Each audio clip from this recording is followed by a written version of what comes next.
Terima kasih Tuhan. Kami mengucap syukur kami boleh kembali beribadah Tuhan. Menjelang Natal, menjelang tahun baru Tuhan. Kami boleh masih berkumpul di tempat ini memuji menyembah-Mu. Terima kasih Tuhan untuk pujian penyembahan yang Kau izinkan kami boleh kami berikan. Juga offering persembahan telah kami berikan. Biarlah ini semua menjadi suatu persembahan yang harum dan berkenan kepada Allah. Dan Kau sebentar kami akan mendengarkan firman-Mu.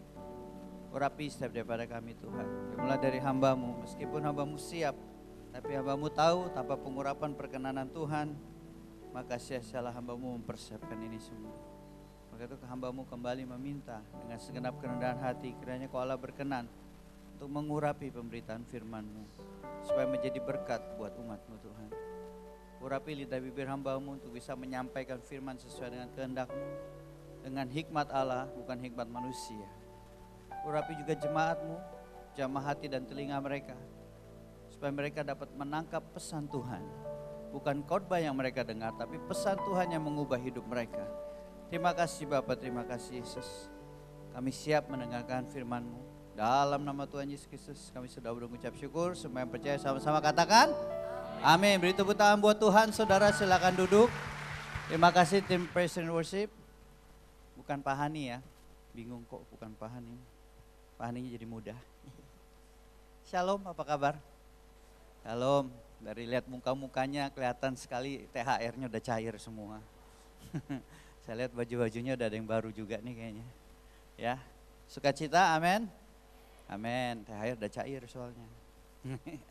Oke, saya tidak akan menyampaikan pesan Natal karena itu adalah tugasnya gembala. Bapak rohani kita Pak Hani akan menyampaikan nanti tanggal 24 dan 25. Jadi saya akan menyampaikan sesuatu saudara yang cukup berkesan di hati saya dalam 6 bulan terakhir, sesuatu yang sangat berbicara cukup keras saudara ya.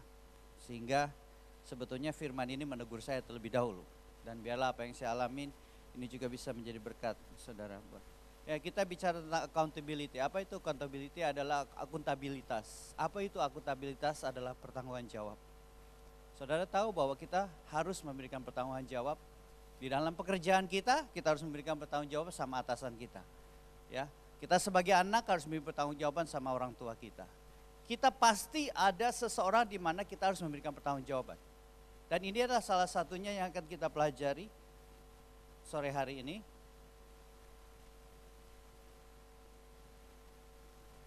Oh sorry, saudara belum nyala. Maaf. Bukan salah multimedia, salah saya. Yes. Mari kita baca ayat ini bersama-sama. Ibrani pasal yang keempat ayat 11 sampai 13. 2-3. Karena itu baiklah kita berusaha untuk masuk ke dalam perhentian itu, supaya jangan seorang pun jatuh karena mengikuti contoh ketidaktaatan itu juga. Sebab firman Allah hidup dan kuat dan lebih tajam daripada pedang bermata dua manapun. Ia menusuk amat dalam sampai memisahkan jiwa dan roh, sendi-sendi dan sumsum. Ia sanggup membedakan pertimbangan dan pikiran hati kita. Dan tidak ada suatu makhluk pun yang tersembunyi di hadapannya, sebab segala sesuatu telanjang dan terbuka di depan matanya, yang kepadanya kita harus memberi pertanggungan jawab. Ayat ini saudara menjadi tema malam hari ini, di mana kita tidak ada satu pun yang tersembunyi. Apa yang saudara lakukan di kamar saudara, apapun yang saudara lakukan ketika orang lain tidak lihat, Tuhan melihat. Semua telanjang, tidak ada yang tersembunyi. Dan bukan hanya itu saja, kita harus memberikan pertanggungan jawab apa yang kita lakukan kepada Tuhan. Ketika kita menghadap tahta kasih karunia Tuhan, atau ketika Tuhan datang kembali kedua menjemput kita, kita akan menghadap tahta kasih karunia-Nya untuk memberikan pertanggungan jawab. Bukan hanya terhadap apa yang kita lakukan, tapi juga apa yang tidak kita lakukan yang harusnya kita lakukan. Nah, kalau kita merenungkan ayat ini saudara, bukankah ini ayat ini memberikan suatu kegentaran hati buat kita? Bahwa suatu saat setiap daripada kita saudara dan saya harus memberikan pertanggungan jawab. Dan saudara tahu tidak bisa diwakilkan. Suami istri gak bisa diwakilkan. Kalau bisa saudara saya akan suruh istri saya yang maju.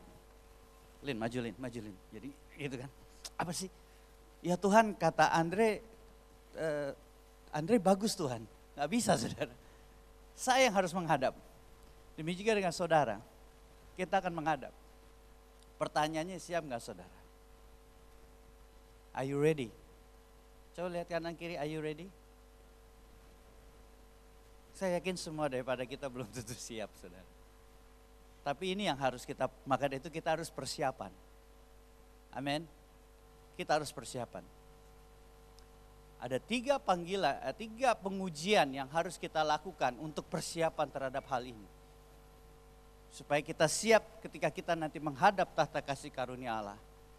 Ini bukan suatu tema yang populer, saudara, saya tahu. Sebetulnya lebih enak sih kalau tentang berkat, tentang surga, saudara. Tapi ini juga tentang surga sih. Cuman ini yang harus kita lakukan untuk persiapan kita ketika kita menghadap. Ini bukan bicara nanti saudara masuk neraka atau surga, bukan, saudara. Ini berbicara tentang upah yang akan kita terima, pertanggungjawaban kita kepada Tuhan. Dan di sini ada 3 pengujian yang harus kita lakukan untuk kita mempersiapkan diri sehingga kita menghadap tahta kasih karunia Allah. Kita bisa berdiri tegak dan berkata, Tuhan, aku telah berlakukan sesuai dengan kehendak-Mu. Dan Tuhan dapat berkata, syabaslah hai hambaku yang taat dan setia. Engkau setia terhadap perkara kecil, aku akan berikan perkara yang lebih besar, masuklah di dalam sukacita Tuhanmu. Amin, saudara. Yang pertama, saudara, kita harus menguji diri kita. Katakan menguji diri kita. Kita baca ayatnya sama-sama, 2, 3. Ujilah dirimu sendiri, apakah kamu tetap tegak di dalam iman. Selidikilah dirimu, apakah kamu tidak yakin akan dirimu bahwa Kristus Yesus ada di dalam diri kamu. Sebab jika tidak demikian, kamu tidak tahan uji. Saya mau tanya sama saudara, kapan terakhir saudara menguji diri saudara? Saudara tahu firman ini dikatakan, ujilah dirimu sendiri apakah kita tetap tegak berdiri di dalam iman. Oh, dulu iman saya kuat, Pak, sekarang agak ragu-ragu. Dikatakan, apakah Kristus masih tinggal di dalam dirimu? Oh, dulu Kristus ada.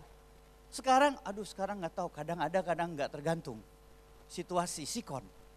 Kalau mood lagi enak ada Yesus kerasa, tapi kalau lagi agak jauh kayaknya Yesus di mana engkau? Kita perlu menguji diri kita senantiasa, saudara. Karena kalau enggak, tanpa kita sadari bahwa kita sudah jauh dari Tuhan. Kita sudah tidak tahu mau kemana. Karena kita taunya, oh yang penting kan saya ke gereja. Tapi apakah kita pernah menguji diri kita? Apakah Kristus masih tinggal dalam hidup saudara? Dulu wah yakin sekali. Dulu doain orang sembuh. Sekarang doain orang koma. Dulu gak takut, ayo usir setan. Oh, usir setan gak takut. Dalam masih yakin Yesus ada di dalam kurung-kurung sana. Sekarang diusir sama setan. Kita perlu menguji diri kita, saudara. Nah, saudara, ayat yang tadi kita baca, saudara, ayat ini saudara, judul perikopnya adalah firman Tuhan sebagai cerminan kondisi kerohanian kita. 3 ayat ini bicara temanya adalah firman Allah yang mengkondisikan, merefleksikan kondisi iman kita, kerohanian kita. Makanya saudara kalau lihat ayat di sini, saudara, tadi ayat yang ke-12, firman Allah hidup. Yang pernah saya sampaikan mungkin sebelumnya tentang kuasa mulut, saudara. Dia lebih tajam pedang bermata 2, memisahkan roh dan jiwa. Bagaimana jiwa dan roh Tuhan tidak mau gabungkan. Kenapa? Karena jiwa kita nggak stabil, lagi marah, bisa sedih, bisa kecewa, pikiran kita bisa pusing, bisa stres, bisa depresi. Nah, roh kita, firman Tuhan, Yesus bilang apa? Dia penurut. Jadi kalau jiwa kita nggak stabil, roh juga ikut nggak stabil. Ketika jiwa kita lagi gundah gulana, roh jadi ikut gundah gulana. Nah, maka dari itu Tuhan memisahkan itu melalui firman-Nya. Dan sehingga firman ini menjadi cerminan buat hidup kita. Nah, di sini dikatakan firman Tuhan sebagai cerminan buat kita. Maka dari itu kita harus senantiasa menguji diri kita dengan firman Tuhan. Karena firman Tuhan inilah sebagai cerminan kondisi kita apa adanya. Karena dengan firman Tuhan saudara tidak bisa lari. Betul? Nah, masalahnya adalah banyak daripada kita tidak mau bercermin sama firman Tuhan. Kita membandingkan diri kita dengan orang dunia. Sehingga apa, kita kelihatan lebih baik, saudara. Saudara kau bandingkan dengan, oh yang penting aku nggak selingkuh, oh yang penting aku nggak LGBT, oh yang penting aku nggak mabuk-mabukan, nggak narkoba. Oh kalau saudara bandingkan dengan orang dunia, saudara kan jauh lebih baik. Percaya deh.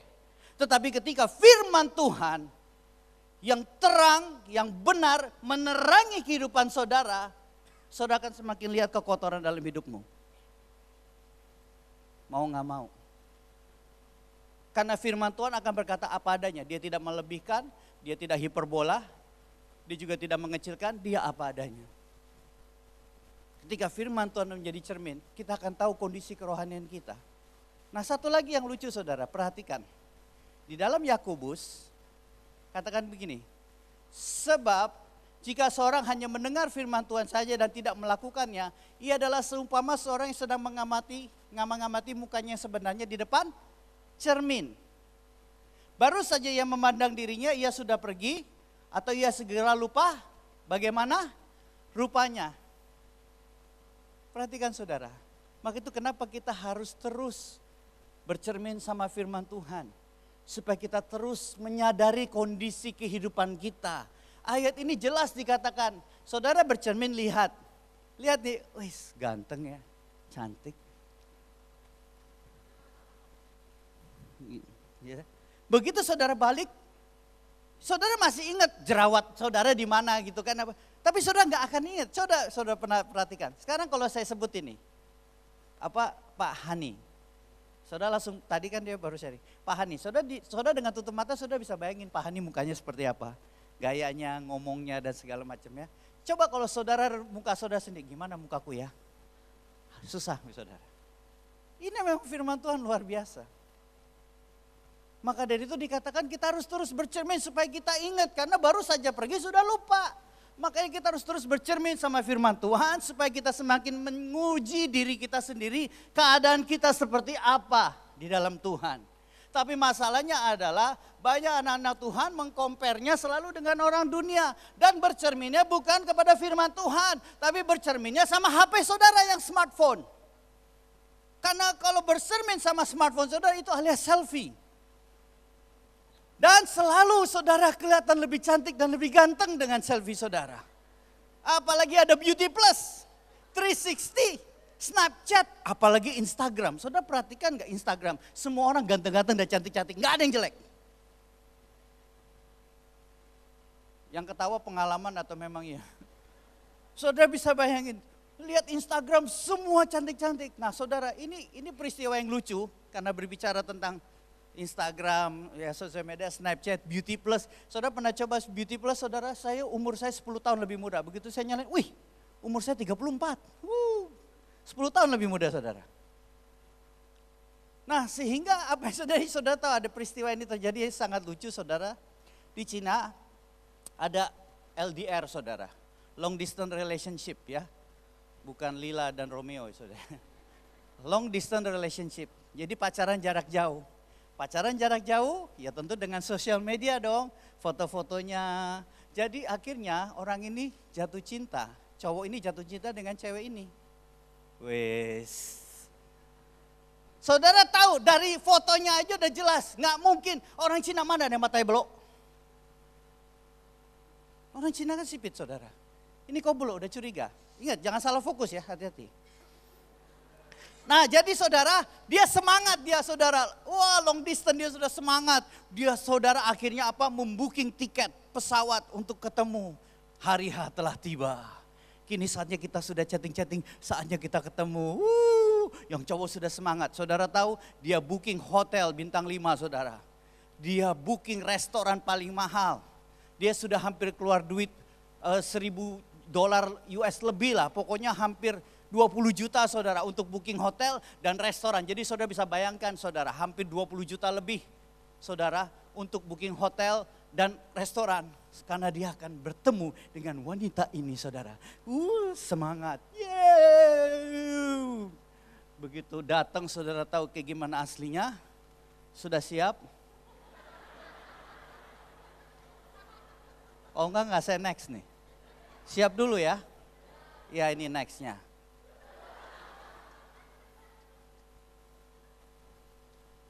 Betapa mirip ya kayak kembar ya. kayak saudara kembar. Tapi ini kenyataannya, saudara tahu kenapa tangannya diperban yang sebelah kanan? Dipukulin sama dipukulin saudara, kenapa? Kamu bohongin saya. Waktu dipukulin saudara, cewek ini lapor ke polisi, itu di kantor polisi saudara. Di kantor polisi, kenapa kamu sih dipukulin sama cowok ini? Tangkap polisi, kenapa pukul? Bapak lihat fotonya dia. Dan ini aslinya, saya merasa ditipu. Udah booking hotel, udah booking restoran saudara. Ini suatu kisah yang lucu, tapi di sini saudara bisa ketahui bahwa bercerminlah pada cerminan yang tepat saudara. Jangan bercermin sama sosial mediamu, sama Instagrammu. Kamu akan merasa lebih baik. Wis. Ya kan? Apalagi sekarang banyak orang yang tipu-tipu saudara, taruh muka badan orang di pesawat first class saudara, business class, muka orang ganti kepala dia. Bercerminlah kepada firman Tuhan, amin saudara. Saudara tahu orang yang paling dekat dengan Tuhan? Daud, orang yang dibilang hatinya berkenan kepadaku. Hatinya di dalam bahasa Inggrisnya a man after my own heart. Orang yang hatinya seperti jiplakannya Tuhan, seperti copy paste, mirip dengan hatinya Tuhan. Apa yang mendukakan Tuhan, mendukakan Daud. Apa yang menyenangkan hati Tuhan, menyenangkan hati Daud. Apa yang Tuhan rindukan, itu juga Daud rindukan. Dia justru berkata ini saudara, kita baca sama-sama atau mau kita nyanyiin aja? Janganlah, kita baca aja, kalau nyanyiin nanti saudara kaget dengar suara saya. Nyanyi, kita katakan 2, 3, selidikilah aku ya Allah dan kenalah hatiku. Ujilah aku dan kenalah pikiran-pikiranku. Lihatlah apakah jalanku serong dan tuntunlah aku di jalan yang kekal. Di Kisah Para Rasul Allah berkata, He is a man after my own heart. Dia orang yang berkenan di hatiku. Jauh setelah Daud sudah meninggal, Kisah Para Rasul Allah mengingatkan kembali, dia orang yang berkenan di hatiku. Tetapi saudara perhatikan di Mazmurnya dia bertulis, selidikilah aku ya Allah. Ujilah aku, kenalah pikiranku, apakah jalanku serong. Kalau Daud aja yang dekat dengan Tuhan berkata demikian, harusnya kita lebih lagi saudara. Daud yang pasti jelas masuk surga, yang dekat dengan Tuhan. Dia berkata, Tuhan ujilah aku. Kapan kita berdoa terakhir seperti itu saudara? Jujur. Saudara gak usah takut kalau ditegur, karena ini menegur saya terlebih dahulu. Kapan kita berdoa, Tuhan ujilah aku. Aku berkenan. Atau doa kita bicara, Tuhan ujilah dirimu, apakah kau baik sama aku? Aku merasa kau tidak baik Tuhan. Ya. Uji diri kita saudara. Daud saja berkata demikian, orang yang dekat dengan Tuhan. Bagaimana dengan kita? Mas, sekarang poin yang kedua saudara. Ujilah pekerjaanmu. Katakan ujilah pekerjaanmu. Nah, pekerjaan ini bisa bicara dua saudara ya. Pertama yang konkret, pekerjaan ya pekerjaan saudara. Bisnis saudara, pekerjaan saudara, segala sesuatu saudara lakukan. Atau yang kedua yang abstrak adalah karakter saudara. Bagaimana kita membangun karakter kita, bagaimana kita membangun bisnis kita, bagaimana kita membangun pekerjaan kita. Kita baca ayat ini saudara. 2, 3. Di atas dasar ini dengan emas, perak, batu permata, kayu, rumput kering atau jerami. Sekali kelak pekerjaan masing-masing orang akan nampak. Karena hari Tuhan akan menyatakannya, sebab ia akan nampak dengan api. Dan bagaimana pekerjaan masing-masing orang akan diuji oleh api itu. Jika pekerjaannya dibangun seorang tahan uji, ia akan mendapat upah. Jika pekerjaan terbakar, ia akan menderita kerugian. Tetapi ia sendiri akan diselamatkan. Tetapi seperti dari dalam api. Karakter apa yang kita bangun dalam hidup kita? Apakah kita sembarangan dengan kehidupan kita? Oh, yang penting kan di KTP-ku Kristen, yang penting aku datang gereja. Karakter, sikap itu mah gak penting. Kerjaan ya biasa aja lah, gak apa-apa. Suatu saat nanti Tuhan akan menguji. Kita tahu firman Tuhan juga berkata apa di dalam Ibrani. Tuhan itu api yang menghanguskan. Dan ketika kita diuji nanti, pekerjaan kita, bisnis kita, karakter kita, Tuhan mengujinya bukan dengan api ulang tahun saudara. Api ulang tahun mah lucu. Happy birthday to you, paling 3 lilin. Kalau yang umurnya sudah 40 tahun ke atas, 3 aja cukup. Biar gak ketahuan umur aslinya. 1 aja cukup lah.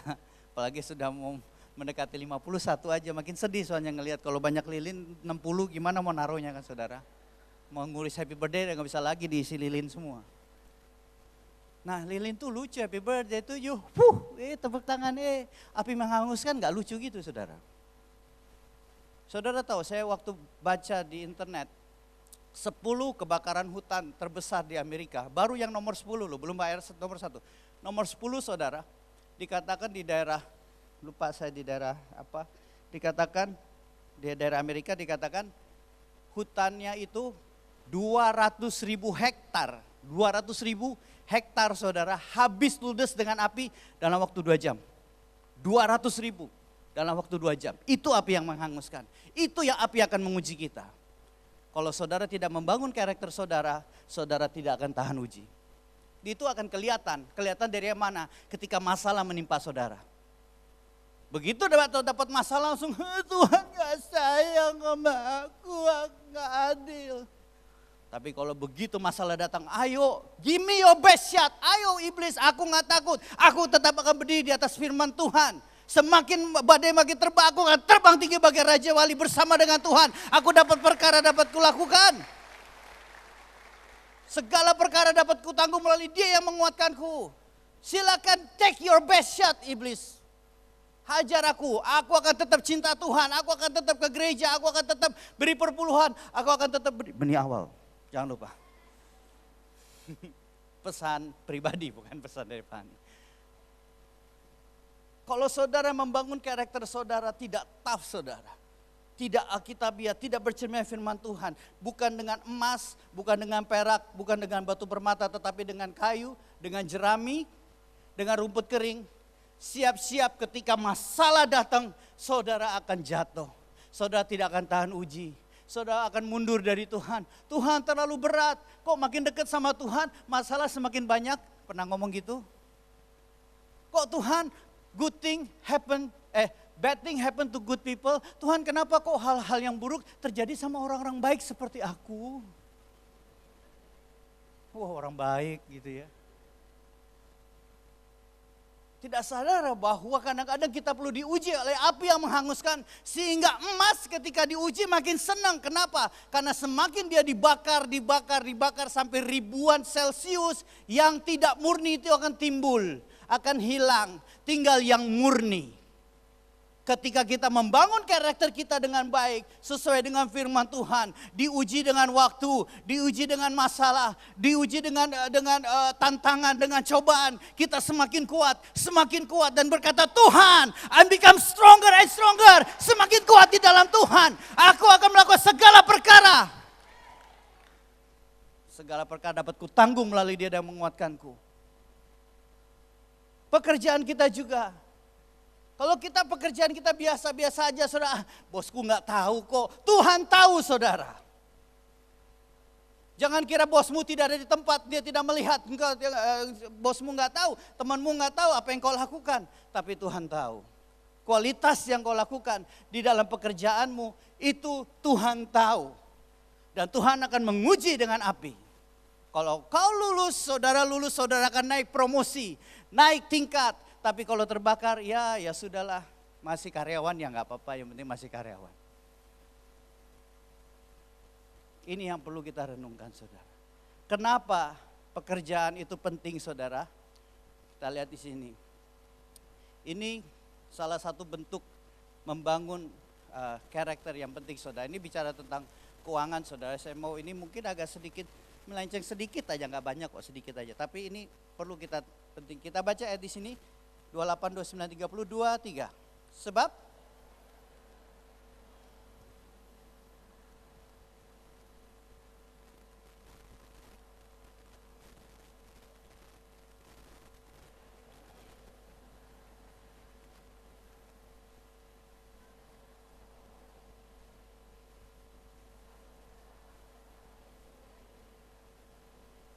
menyelesaikannya. Nah saudara, ini bicara tentang membangun. Ya orang yang membangun saja, dia harus hitung-hitung saudara. Tuhan di sini dikatakan kalau kamu membangun sebuah menara, kamu harus hitung dananya cukup enggak, uangnya cukup enggak, bahan-bahannya cukup enggak. Mau berperang, cukup enggak tentaranya? Dengan 1.000, dengan 3.000 kalau kita terus baca ayatnya, cukup enggak? Kalau enggak kita berdamai. Nah kalau di sini kalau enggak sanggup jangan. nanti miring kayak Menara Pisa. Enggak, ini sih memang nggak tahu kenapa. Saya nggak cari tahu di Google. Pokoknya di sini saudara, perhatikan. Banyak daripada kita tidak berhitung-hitung terlebih dahulu ketika melakukan sesuatu atau membuat sesuatu. Tetangga beli mobil baru, Pak kita beli mobil baru juga, enak aja. Dia yang biasa, kita beli yang satu tingkat di atasnya. Teman kantor beli handphone baru, beli handphonenya lebih mahal lagi. Dia Note 10, aku Note 10 Plus. Dia beli Plus, aku beli Plus. Triple Plus. Harganya 15 juta gimana? Gak apa-apa, 12 kali. 0% cicilan. Cicilan 12 kali 0%. 1 tahun pertama, 1 bulan pertama masih sanggup, 2 bulan kedua mulai batuk-batuk, bulan yang ketiga mulai kronik batuknya, kronis. Mulai batuknya lebih berdahak. Saudara. Bulan ke-6 akhirnya mulai gak sanggup, bulan ke-7 handphonenya diambil lagi. Lumayan buat foto-foto selfie selama 6 bulan. Kita harus berhitung saudara, berhemat. Bagaimana kita membangun karakter kita membangun bisnis kita membangun pekerjaan kita. Jangan hanya karena gengsi, jangan hanya biar kelihatan baik, tetapi di dalam itu akan kelihatan ketika api yang menghanguskan itu datang kepada kita. Dan saudara tahu, pekerjaan kita ini adalah bentuk seni penginjilan. Lihat, Yesus sendiri mengajarkan kita. Kita baca ayat ini, 2-3. Tetapi jikalau aku melakukannya dan kamu tidak mau percaya kepadaku, percayalah akan pekerjaan-pekerjaan itu.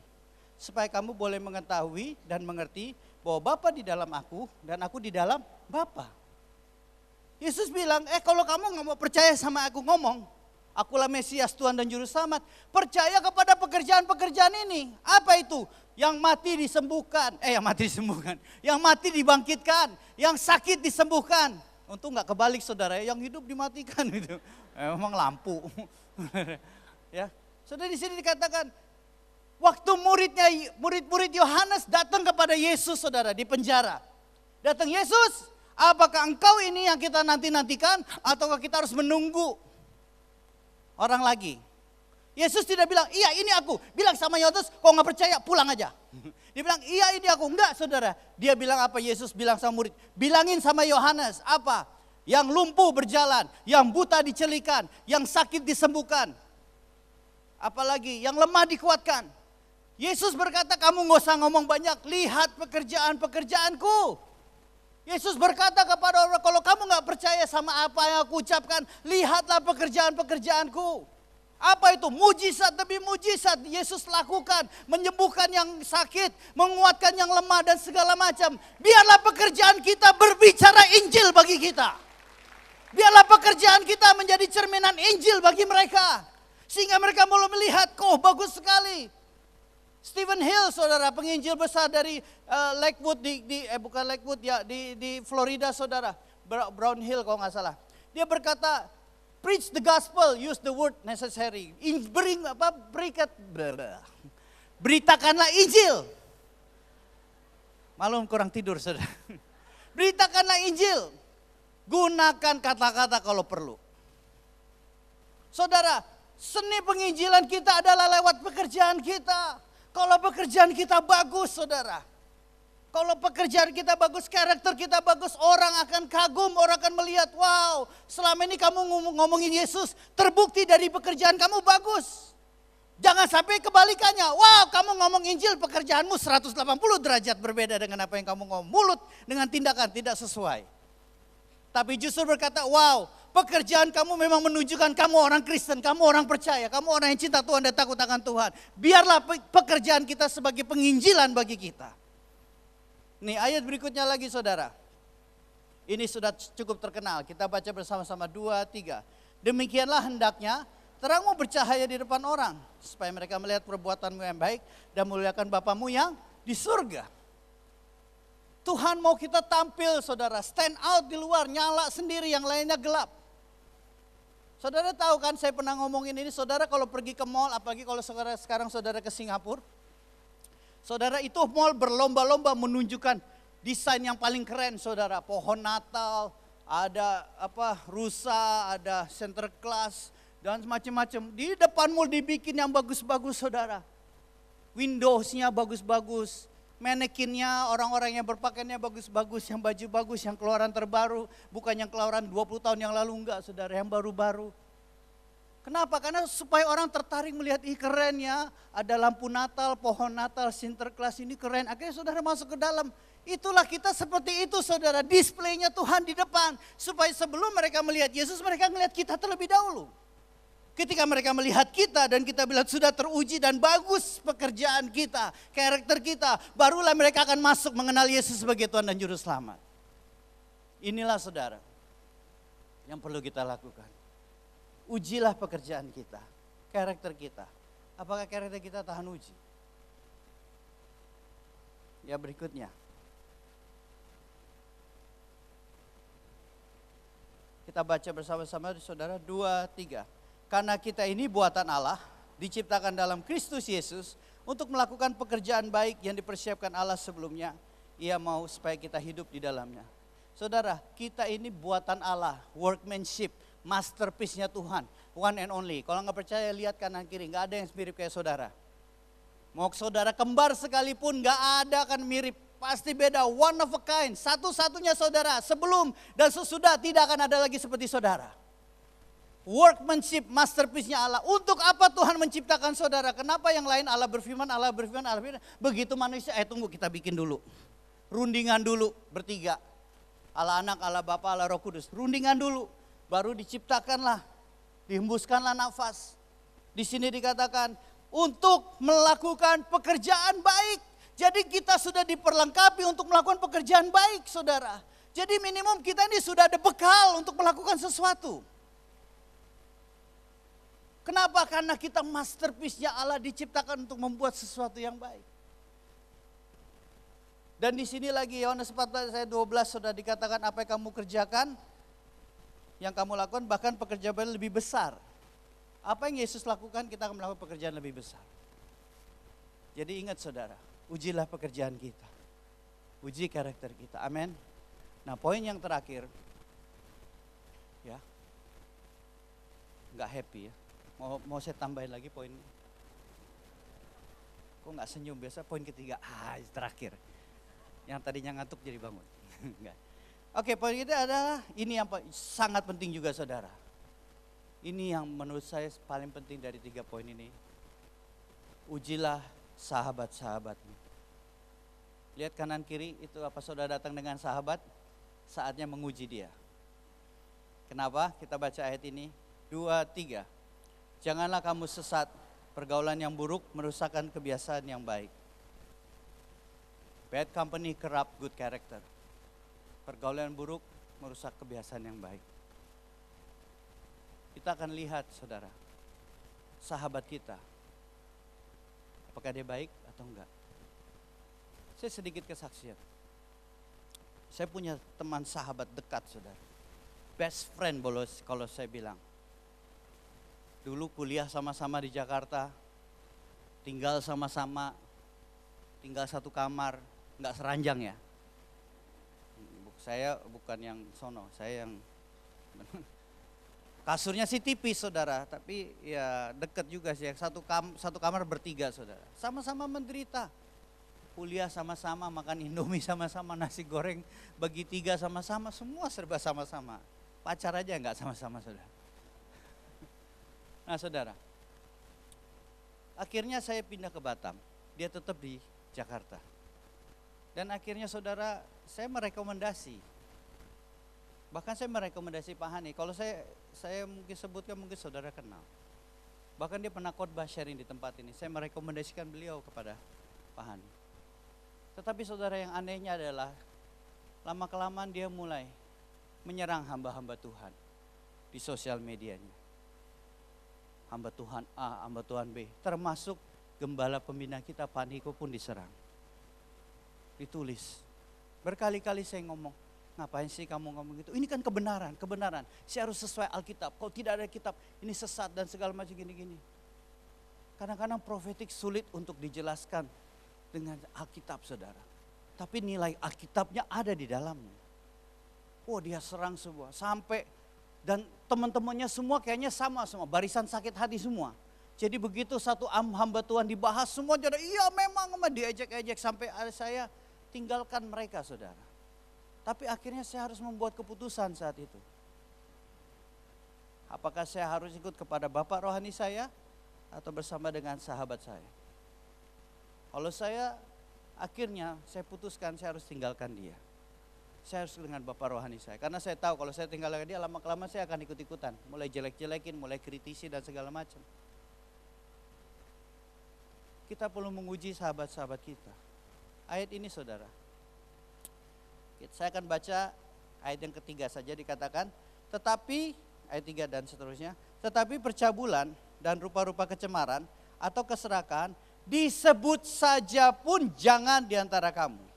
Sebagaimana sepatutnya bagi orang-orang kudus. Ingat ya, tahun apa? P, tahun mulut. Disebut saja pun jangan. Hati-hati dengan menggunakan mulut kita saudara ya.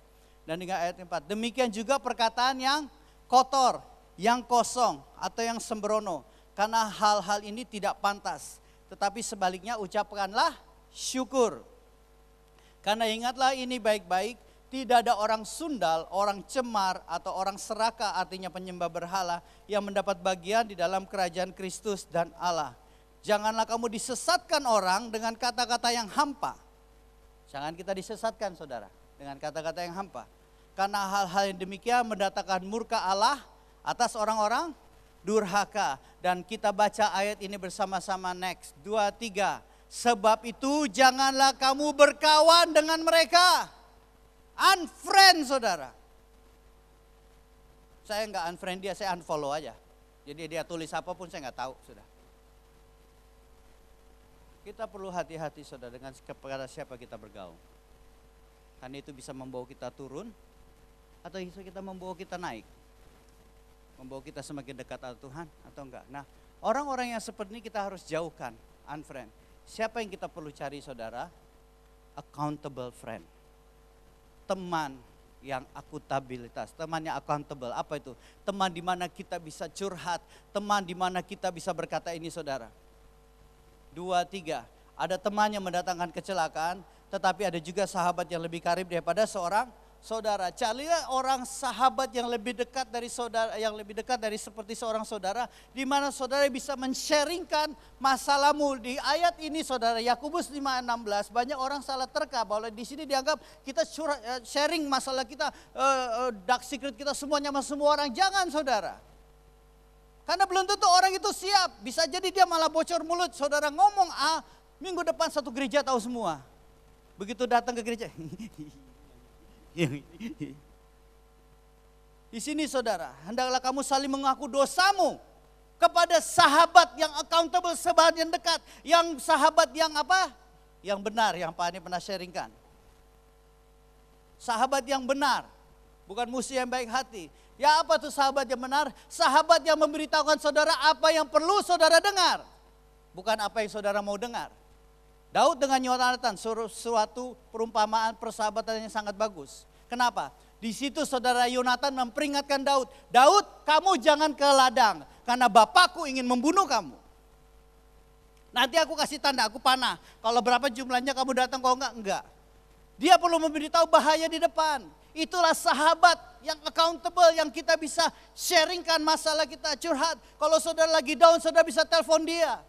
Mungkin ada masalah saudara agak malu sharing kepada istri, saudara bisa sharingkan kepada accountable friend saudara. Katakan tolong doakan aku lagi lemah imannya, aku lagi gak yakin, aku lagi bimbang, aku kemarin berbuat dosa dan segala, tolong doakan. Dan dia akan mendoakan saudara dan saling menguatkan satu dengan yang lain. Kalau pergaulan buruk merusak kebiasaan baik, kalau kita kembalikan saudara, kalau pergaulan yang baik akan menghilangkan kebiasaan buruk. Amin saudara. Inilah yang kita perlu perhatikan. Nah tolong, tunggu dulu saya cerita. Nah ini ada sebuah video saya dapatkan di WhatsApp saudara. Ada yang kirimkan ke saya. Nah nanti multimedia tolong tampilkan. Nah saudara, ini video tentang bagaimana anak karate yang ujian dan bagaimana kita lihat sikap dari sahabat-sahabatnya ya. Kalau saudara sudah pernah dikirimin ini, belaga nggak tahu aja saudara ya. Belaga kayak kagum gitu. Wah bagus, keren, keren banget. Gitu aja ya saudara, yang gak usah seperti saya kayak gini ya, biasa aja gitu. Cuman pura-pura. Tapi yang belum tahu, saudara perhatikan video ini. Bagus sekali, silakan multimedia.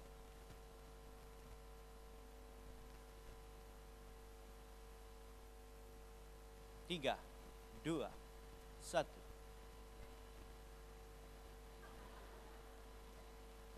Bring it up hard and bring it down fast. Hard and fast. Let's go, boy. Don't fall, you gotta stay on your feet. Come on. Phoenix, go straight through. Back up. Make it fight sense, a good one. Now hit it hard. Come on, Phoenix. Hit it with the heel, you're not listening. Hit it with the heel. Ya, dia mulai menangis, saudara. Come on. Yes, you can do it, but you gotta do it. Look at me, you have to hit it hard though. You cannot hit it light, you have to hit it hard. Go. Phoenix. That's not hard, you touch it. Come on. You can do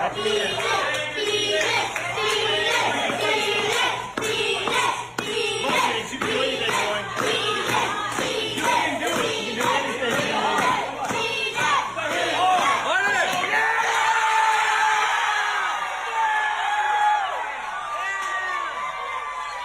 Ya, terima kasih multimedia.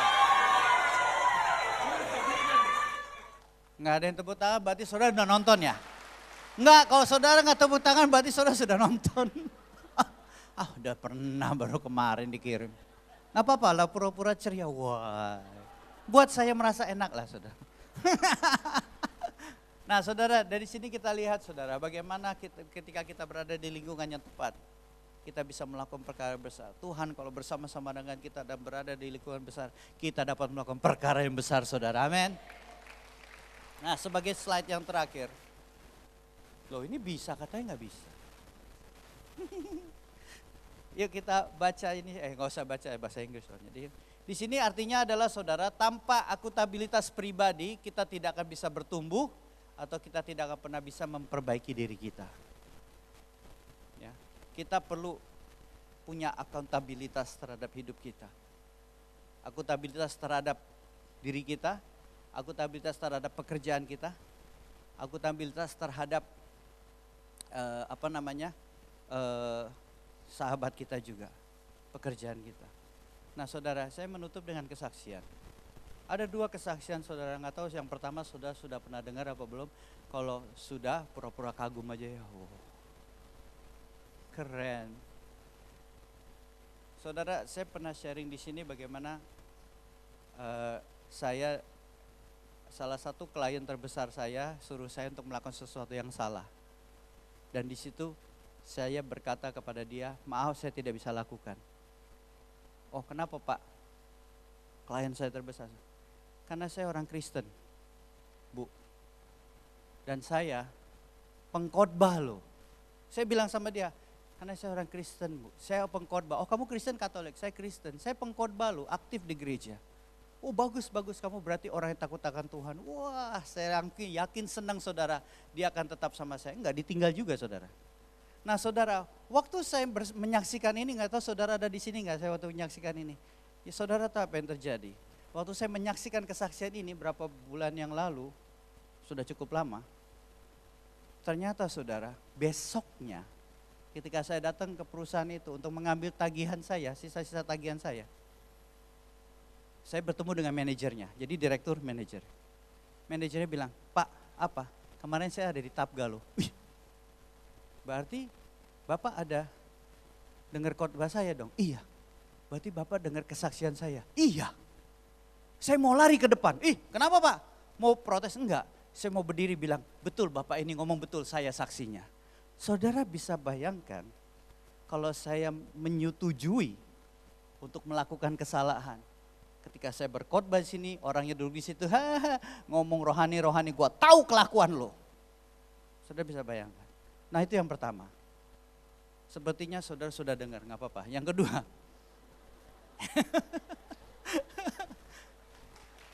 nggak usah tepuk tangan lah, jadi nggak enak kayak mengemis gitu. Please tepuk tangan, please. I need your clap. Yang kedua, saudara, sama lagi. Ya, saudara, saya nggak perlu sebutin secara detail, tapi saya tahu, saudara tahu, salah satu bisnis saya ini berhubungan dengan salah satu perusahaan yang di pemerintah lah, saya nggak perlu sebutin apa. Dan sama kejadiannya saudara. Saya langsung sampai telepon dengan Pastor Hani konsultasi gimana ini Pak. Kita diminta untuk melakukan yang nggak benar dan segala macam. Sampai saya puasakan saudara. Saya puasa. Nggak tahu sampai berapa lama, lupa saya mungkin udah 40 hari atau berapa. Saya puasakan, saya bilang Tuhan, saya ini berusaha berdiri di atas kebenaran firman-Mu loh Tuhan. Saya ini berusaha hidup sesuai dengan kebenaran firman Tuhan. Kok diuji seperti ini Tuhan? Kok kayaknya kalau dengan cara dunia malah lebih gampang. Betul saudara, kok ikut cara dunia sudah selesai, sudah deal, saya sudah dapat proyeknya saudara. Tapi karena ini enggak, tarik ulur saudara. 6 bulan saudara, dari bulan Mei sampai November kemarin saudara. Bergumul terus puasa dan segala, terus kontak dengan pastor dan minta nasihat. Karena saya tahu secara manusia, yang namanya manusia butuh duit. Saudara-saudara butuh duit kan, nggak ada yang butuh duit di sini, kasih duitnya ke saya kalau nggak butuh. Saudara, dengan bergumul saudara tahu akhirnya kita dapatkan juga dengan cara yang benar saudara. Bicara tentang membangun pekerjaan, nggak gampang saudara. Saya orangnya yang nggak firm, yang kuat, strong. Saya akui saya tidak sekuat itu, tapi saya percaya itu Roh Kudus yang memampukan saya untuk bisa melakukan itu.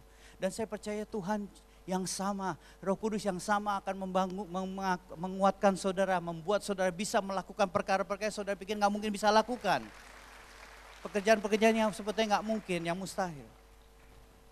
Kalau kita mau membangun karakter kita dengan baik, membangun kehidupan kita, menguji kehidupan kita, menguji pekerjaan kita senantiasa, dan menguji sahabat kita. Puji Tuhan, partner saya juga anak Tuhan, hamba Tuhan juga. Sehingga sama-sama saling menguatkan untuk terus fight sampai dapat saudara.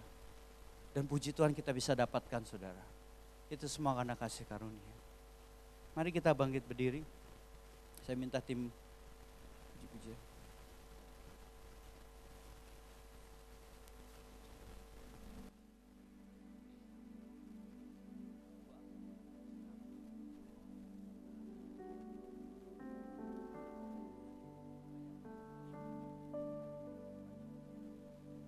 Angkat pujian ini, ayat ini saudara, ayat Daud. Haleluya. Ujilah aku Tuhan, cobalah aku Tuhan, selidiki batinku dan hatiku, mataku tertuju padamu. Aku cinta padamu. Aku cinta padamu Tuhan, aku rindu hadirat-Mu Tuhan, aku ingin selalu dekat padamu, menikmati kehadiran-Mu. Nyanyi Hosana. Nyanyi Hosana.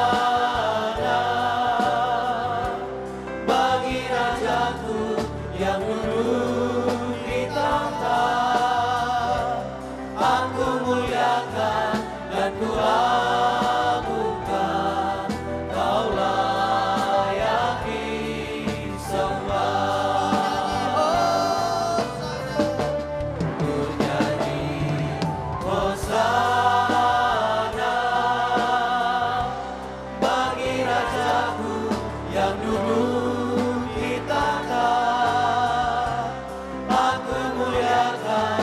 Ku agungkan, Kau layaki sembah. Mari kita angkat pujian ini dari awal. Jadikan ini doa kita, ujilah aku. Aku Tuhan, cobalah aku. Jadikan ini pernyataan doa kita sore hari ini. Selidiki batinku dan hatiku, mataku tertuju padamu. Katakan aku cinta padamu Tuhan. Aku cinta padamu Tuhan, aku rindu hadirat-Mu Tuhan, aku ingin selalu dekat padamu. Katakan sekali lagi, ujilah aku Tuhan. Selidikilah aku. Ujilah Katakan lebih sungguh-sungguh lagi. Ujilah aku Tuhan. coba Cobalah aku Tuhan. aku. Apakah aku berkenan? Apakah jalanku serong? Kenalah pikiran. Hatiku dan hatiku,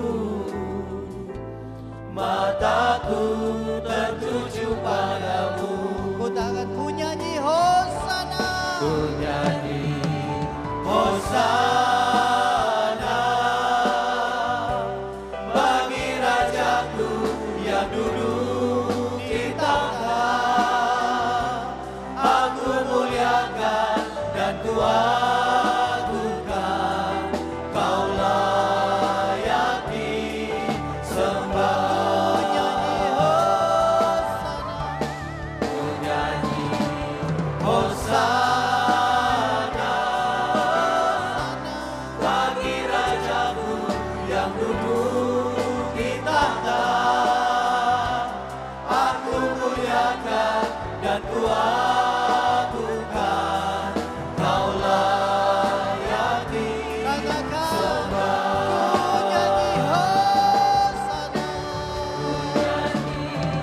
Hosana bagi Rajaku yang duduk di takhta. Aku muliakan dan kuagungkan, Kau layak disembah. Kau layak disembah. Katakan sekali lagi, Kau Allah yang layak disembah.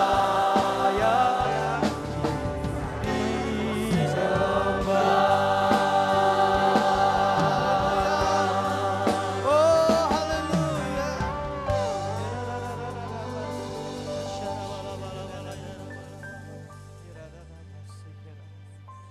Mari kita berdoa, saudara. Bapa di surga, terima kasih Tuhan untuk ibadah ini. Terima kasih untuk firman-Mu.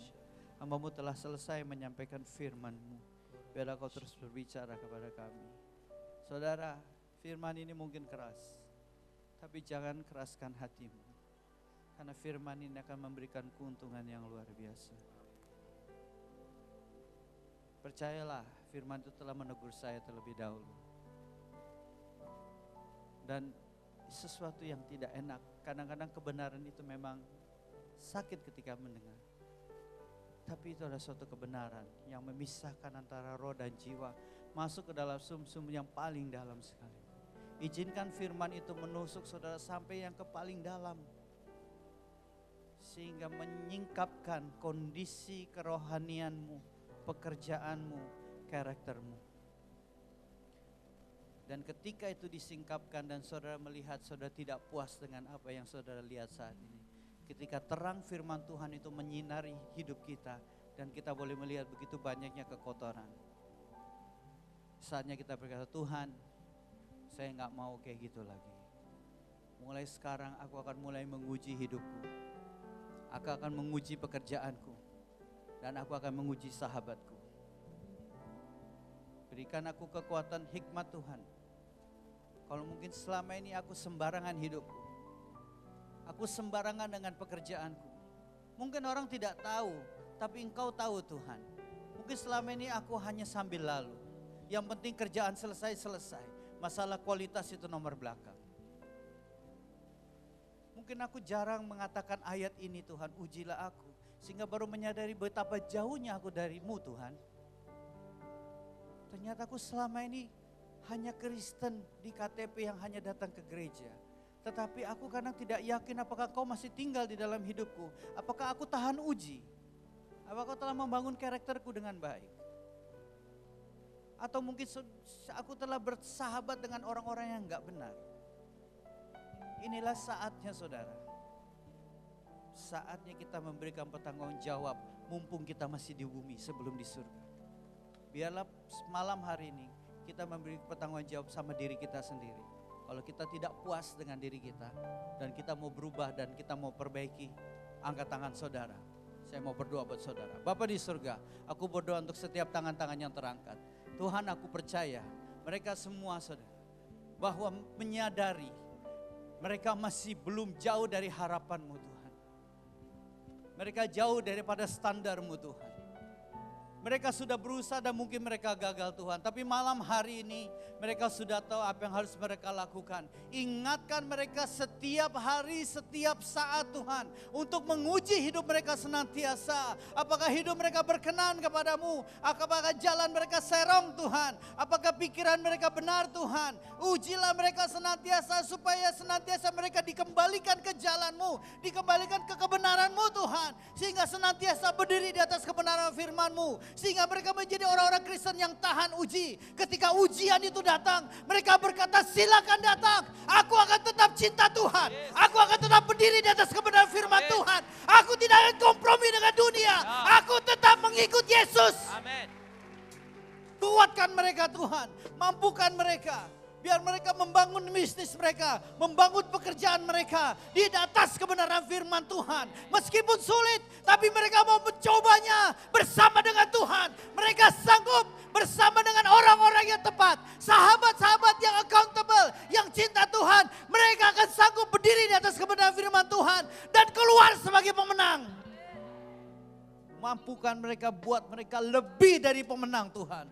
Karena pemenang tidak ada Tuhan, itu bukan pemenang. Tapi pemenang yang bersama dengan Tuhan, mereka lebih daripada pemenang. Karena upah yang dari Tuhan jauh lebih besar dan lebih dahsyat.